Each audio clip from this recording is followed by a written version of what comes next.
बच्चों, हमारा जो 11th लेसन है वह है सावित्री बाई फुले। हमारे कहता अस्माकं समाजे बहवः जनाः चिरकालं यावत् शिक्षातः वंचिताः आसन्। हमारे समाज में बहुत सारे लोग हैं जो बहुत दिनों तक शिक्षा से वंचित रहे, उनको शिक्षा नहीं प्राप्त हो सकी। ते शिक्षाधिकारं प्राप्तुं चिरकालं यावत् संघर्षं कृतवन्तः। उन्होंने शिक्षा का अधिकार प्राप्त करने के लिए, शिक्षा को प्राप्त करने के लिए बहुत दिनों तक स्ट्रगल किया, बहुत दिनों तक संघर्ष किया। बालिका तो इतोपि अवरोधम सोढ़वत्य, और बालिकाओं के लिए, लड़कियों के लिए पढ़ना तो इससे भी ज़्यादा कठिन था।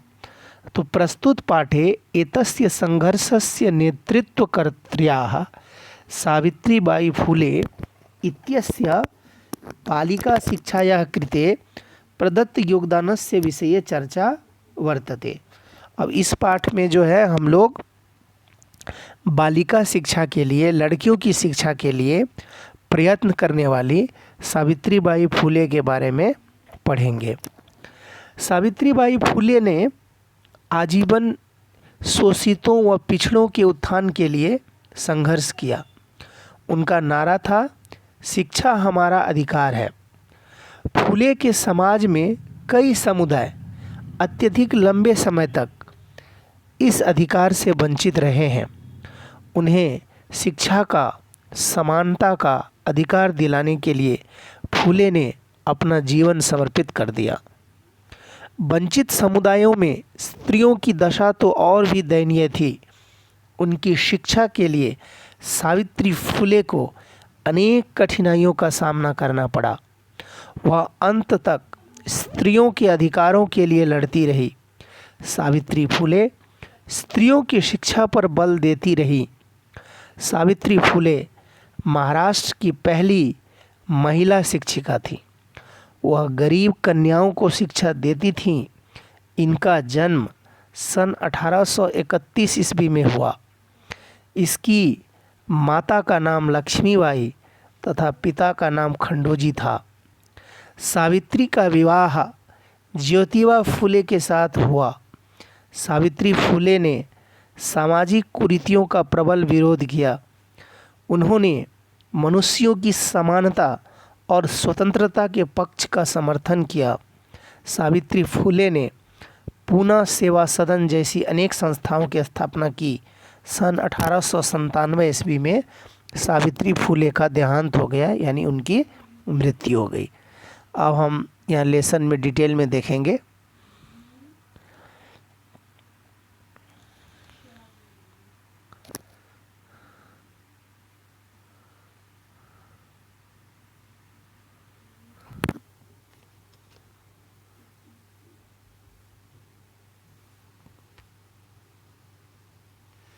अब यहाँ पर कहा जा रहा है, ऊपरी निर्मितम चित्रम पश्यत। ऊपर में जो चित्र दिया गया था सावित्रीबाई फुले का, और नीचे ये जो चित्र दिया गया है, अभी मैं दिखाता हूँ। इस चित्र के बारे में कहा जा रहा है। यह एक एनिमेटेड चित्र है जो एक देखने से पाठशाला का या किसी विद्यालय का चित्र है। इसी के बारे में कहा जा रहा है यहाँ कि ऊपरी निर्मितम चित्रम पश्यत। ऊपरी जो निर्मित, ऊपर जो बनाया हुआ चित्र है उसको देखिए। इदम चित्रम कस्याश्चित पाठशालायाः वर्तते। कहता है यह जो चित्र है, यह जो पिक्चर है किसी पाठशाला का, किसी विद्यालय का है। इयम सामान्य पाठशाला नास्ति। यह कोई सामान्य पाठशाला या कोई सामान्य स्कूल नहीं है। इयम अस्ति महाराष्ट्रस्य प्रथमा कन्या पाठशाला। और यह थी महाराष्ट्र की फर्स्ट कन्या पाठशाला, यानी लड़कियों का स्कूल। यहाँ पर शब्दार्थ दिया गया है। शब्दार्थ को आप ध्यान से देखेंगे, एक एक शब्दकार दिया गया है। अब यहाँ पर प्रश्न है, किम द्रष्टव्यम, क्या देखना चाहिए? तो उत्तर है चित्रम द्रष्टव्यम, चित्र देखना चाहिए। कीदृशम चित्रम द्रष्टव्यम, किस तरह का चित्र देखना चाहिए? तो निर्मितम चित्रम द्रष्टव्यम, ऊपर जो निर्मित चित्र है उसको देखना चाहिए। कुत्र निर्मितम चित्रम द्रष्टव्यम, कहाँ पर निर्मित चित्र हमें देखना चाहिए? तो ऊपरी निर्मितम चित्रम द्रष्टव्यम, ऊपर में जो चित्र बना हुआ है उसे हमें देखना चाहिए। इदम चित्रम कस्या वर्तते, यह जो चित्र है किसका है? इदम चित्रम कस्याश्चित पाठशालाया वर्तते, यह जो चित्र है यह किसी पाठशाला का, किसी स्कूल का है। इयम पाठशाला कीदृशी नास्ति, यह पाठशाला किस तरह की नहीं थी? तो इयम पाठशाला सामान्य नास्ति, यह कोई सामान्य पाठशाला नहीं थी, कोई नॉर्मल स्कूल नहीं था। इयम कस्य प्रदेशस्य प्रथमा कन्या पाठशाला अस्ति, इयम महाराष्ट्रस्य प्रथमा कन्या पाठशाला अस्ति, यह महाराष्ट्र की प्रथम कन्या पाठशाला थी, यानी लड़कियों का स्कूल। अभी देखिए क्या होता है यहाँ से, एका शिक्षिका पुस्तकानि गृहात् आदाय चलती, एक शिक्षिका जो है क्या करती है, अपने घर से एक पुस्तक लेकर के, एक किताब लेकर के चलती है। मार्गे कश्चित तस्याः उपरि धूलिम, रास्ते में कुछ लोग क्या करते हैं, उसके ऊपर धूल फेंक देते हैं। कश्चित च प्रस्तर खंडान क्षिपति, कुछ लोग क्या करते हैं, उसके ऊपर पत्थर के टुकड़े फेंक देते हैं। अब क्या होता है, अब यहाँ पर क्वेश्चन करते हैं, का चलती, कौन चलती है? तो आंसर है एका शिक्षिका चलती, एक शिक्षिका चलती है, एक शिक्षिका जा रही होती है। एका शिक्षिका कुतः चलती, एक शिक्षिका कहाँ से जा रही होती है? एका शिक्षिका गृहात् चलती, एक शिक्षिका जो है घर से जा रही होती है। एका शिक्षिका गृहात् किम कृत्वा चलती, एक शिक्षिका जो है वह घर से क्या करके चलती है? तो एका शिक्षिका गृहात् पुस्तकानि आदाय चलती, एक शिक्षिका जो है घर से पुस्तक लेकर के चलती है। कह क्षिपति, कौन फेंकता है? कश्चित क्षिपति, कोई फेंकता है। कश्चित कुत्र क्षिपति, कोई कहाँ पर फेंकता है? कश्चित ऊपरी क्षिपति, कोई क्या करता है, उसके ऊपर फेंकता है। कश्चित कस्याः उपरि क्षिपति, कोई कुछ किसके ऊपर फेंकता है? कश्चित तस्याः उपरि क्षिपति, यानी उसके ऊपर, सावित्रीबाई फुले के ऊपर कुछ फेंकता है। कश्चित तस्याः उपरि काम क्षिपति, कुछ लोग उसके ऊपर क्या फेंकते हैं? तो आंसर है धूलिम, यानी धूल फेंकते हैं, मिट्टी के धूल फेंकते हैं। कश्चित तस्याः उपरि धूलिम कश्चित च कान क्षिपति, कुछ लोग उसके ऊपर धूल फेंकते हैं और कुछ लोग और क्या फेंकते हैं? तो आंसर है प्रस्तर खंडान, यानी पत्थर के टुकड़े फेंकते हैं। कुत्र कश्चित तस्याः उपरि धूलिम क्षिपति कश्चित च प्रस्तर खंडान क्षिपति, कहाँ पर लोग उसके ऊपर कुछ धूल फेंक रहे हैं, कुछ पत्थर के टुकड़े फेंक रहे हैं? तो आंसर है मार्गे, यानी रास्ते में। इस तरह से क्वेश्चन करके हम लोग इसको क्लियर कर सकते हैं।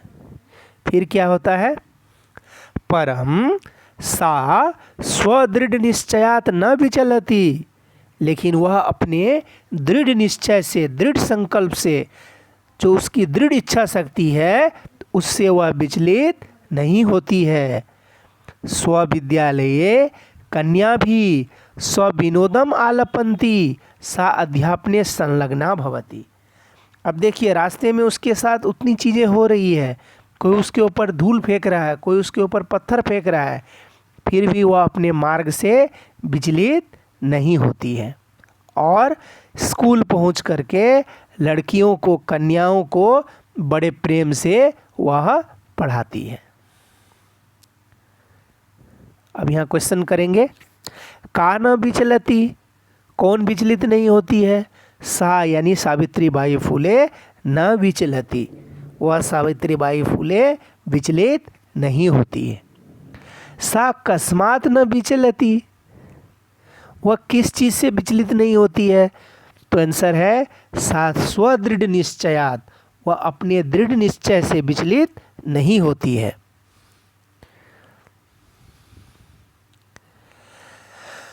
का संलग्ना भवती, कौन संलग्न हो जाती है स्कूल जा करके? तो आंसर होगा सा, वह सावित्रीबाई फुले। सा कुत्र संलग्ना भवती, वह कहाँ पर जाकर संलग्न हो जाती है? तो सा अध्यापने, वह अध्यापन में, पढ़ाने में संलग्न हो जाती है। का कुर्वती, सा अध्यापने संलग्ना भवती, क्या करते हुए वह अध्यापन में संलग्न हो जाती है? आंसर है आलपंती, यानी बोलती हुई वह अध्यापन में, पढ़ने में, पढ़ाने में संलग्न हो जाती है। कथम आलपंती सा अध्यापने संलग्ना भवती, किस तरह बोलते हुए और वह अध्यापन में संलग्न हो जाती है? तो आंसर है सविनोदम, विनोद सहित, यानी अच्छे से, प्रसन्नतापूर्वक। का भी सविनोदम आलपंती, किसके साथ वह बड़े हंसी खुशी से बोलना शुरू कर देती है? तो कन्या भी, लड़कियों के साथ, उसके स्कूल के जो बच्चियां हैं, लड़कियां हैं, उनके साथ। कुत्र, कन्या भी सविनोदम आलपंती सा अध्यापने संलग्ना भवती, कहाँ पर वह कन्याओं के साथ बड़े हंसी खुशी बातचीत करने लगती है और उनको पढ़ाने में संलग्न हो जाती है? तो स्वविद्यालय, अपने विद्यालय में, अपने स्कूल में।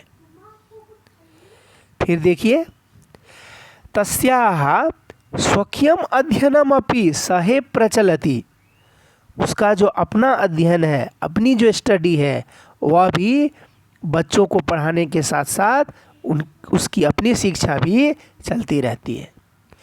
फिर कहता केयम महिला, कौन है यह महिला? अपि यूयम इवाम महिलाम जानी था, क्या हम लोग, तुम लोग इस महिला के बारे में जानते हो?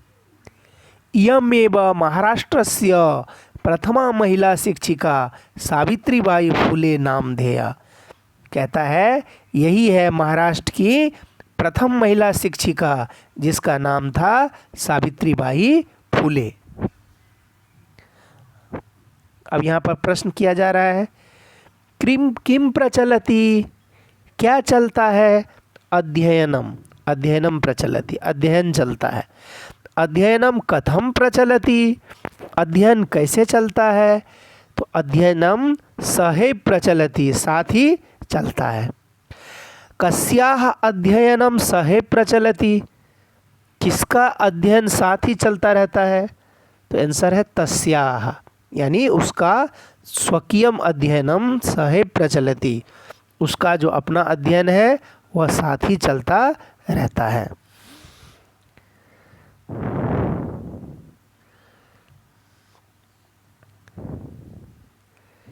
का आसीत, कौन थी? तो आंसर है इयम महिला आसीत, यह महिला थी।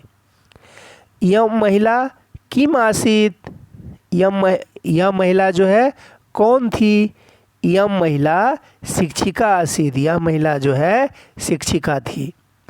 तस्याः शिक्षिकायाः नाम किम आसीत, उस शिक्षिका का नाम क्या था? तो आंसर है तस्याः शिक्षिकायाः नाम सावित्रीबाई फुले इति आसीत, उस शिक्षिका का नाम सावित्रीबाई फुले था। लास्ट क्वेश्चन देखिए, सावित्रीबाई फुले इति नामधेया इयं महिला कस्य प्रदेशस्य प्रथमा शिक्षिका आसीत, सावित्रीबाई फुले नाम की यह जो महिला थी किस प्रदेश की प्रथम शिक्षिका थी? तो आंसर है महाराष्ट्र से, या महाराष्ट्र की प्रथम शिक्षिका थी। अब देखिए यहाँ पर क्या होता है, जनवरी मासस्य तृतीय दिवसे, यानी 3 जनवरी 1831 तमे ख्रीस्ताब्दे, 3 जनवरी 1831 को, यानी 3 जनवरी 1831 को महाराष्ट्रस्य नायगांव नाम्नी स्थाने सावित्री अजायत। यानी 3 जनवरी 1831 को महाराष्ट्र के नायगांव नामक जगह पर सावित्रीबाई का जन्म हुआ था। अब यहाँ क्वेश्चन करेंगे, का अजायत, किसका जन्म हुआ था? तो आंसर है सावित्री अजायत, सावित्रीबाई का जन्म हुआ था। सावित्री कुत्र अजायत, सावित्रीबाई का जन्म कहाँ हुआ था? नायगांव नाम्नी स्थाने, नायगांव नाम के स्थान पर इनका जन्म हुआ था। कस्य प्रदेशस्य नायगांव नाम्नी स्थाने, किस प्रदेश के नायगांव नामक स्थान पर सावित्रीबाई का जन्म हुआ था? तो आंसर है महाराष्ट्रस्य, यानी महाराष्ट्र का। कस्मिन ख्रीस्ताब्दे, किस ईस्वी में जन्म हुआ था? 1831 में इसका जन्म हुआ था। कस्मिन मासे, किस महीने में? तो जनवरी मासे, जनवरी महीने में। जनवरी महीने में 1831 में महाराष्ट्र के नायगांव नामक जगह पर सावित्रीबाई का जन्म हुआ था।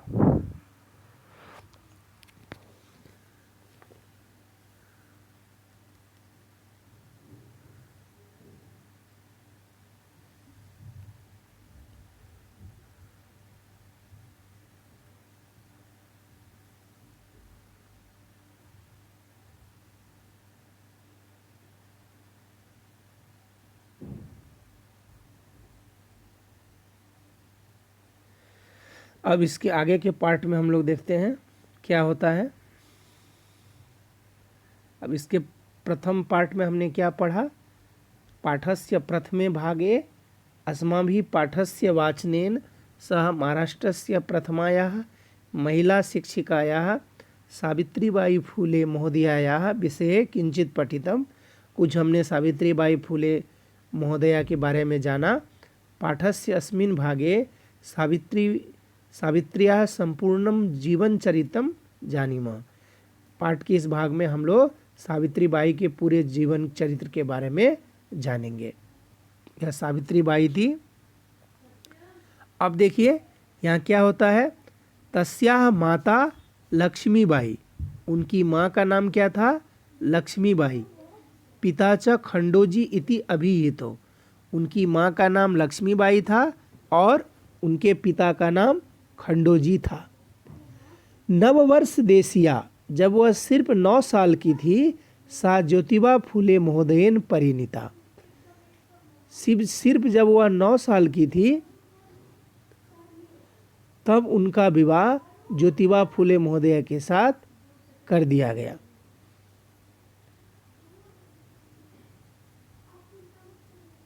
अभी देखिए यहाँ हम क्वेश्चन करेंगे। यहाँ क्वेश्चन है को अभिहितो, माता पिता च अभिहितो, मतलब माता का नाम लक्ष्मीबाई और पिता का नाम खंडोजी। कौ माता पिता च अभिहितो, उनके माता पिता का नाम क्या था? तो माता का नाम था लक्ष्मीबाई और पिता का नाम था खंडोजी।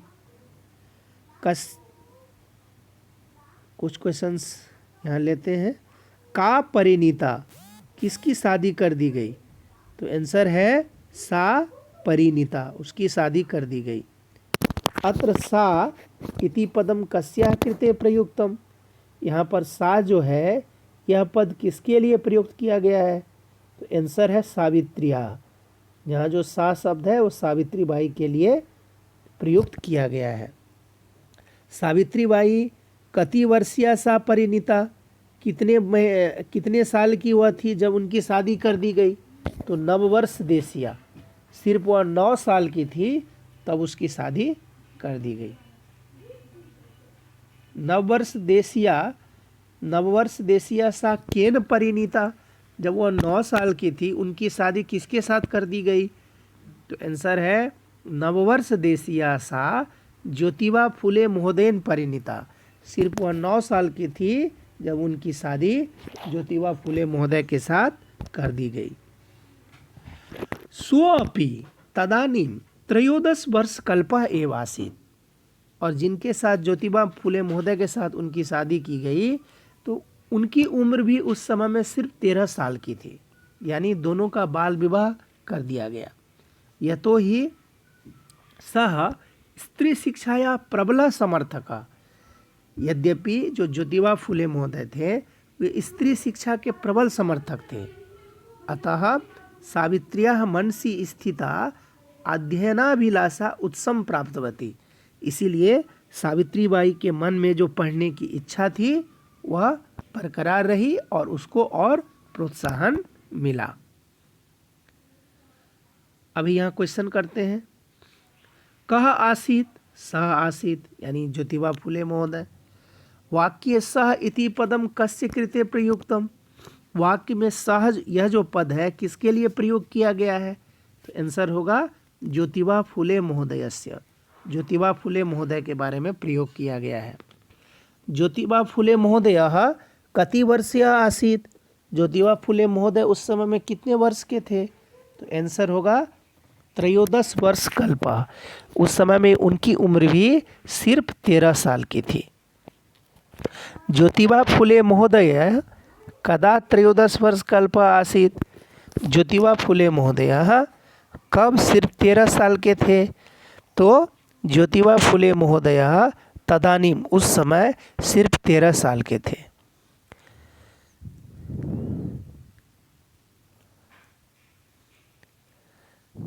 अब यहाँ पर क्वेश्चन कर लेते हैं। का प्राप्तवती, कौन प्राप्त होती है? तो अध्ययनाभिलाषा, उसके मन में जो अध्ययन की अभिलाषा थी वो प्राप्त कर ली, ज्योतिबा सावित्रीबाई फुले ने वह प्राप्त कर ली। कस्याः मनसि स्थिता अध्ययनाभिलाषा उत्सम प्राप्तवती, किसके मन की जो अध्ययन की अभिलाषा थी वह और दृढ़ हो गई? तो आंसर होगा सावित्र्याः, सावित्रीबाई के मन की जो अध्ययन की अभिलाषा थी वह और दृढ़ हो गई। किमर्थम सावित्र्याः मनसि स्थिता अध्ययनाभिलाषा उत्सम प्राप्तवती, किमर्थम, कैसे सावित्रीबाई के मन में जो स्थित अध्ययन की अभिलाषा थी वह और दृढ़ हो गई? यतो ही सह, यानी जो ज्योतिबा फुले महोदय थे, जो उनके पति थे, वे स्त्री शिक्षा के समर्थक थे। ज्योतिबा फुले महोदयः कस्याः समर्थकः आसीत्, ज्योतिबा फुले महोदय जो थे वे स्त्री शिक्षा के प्रबल समर्थक थे।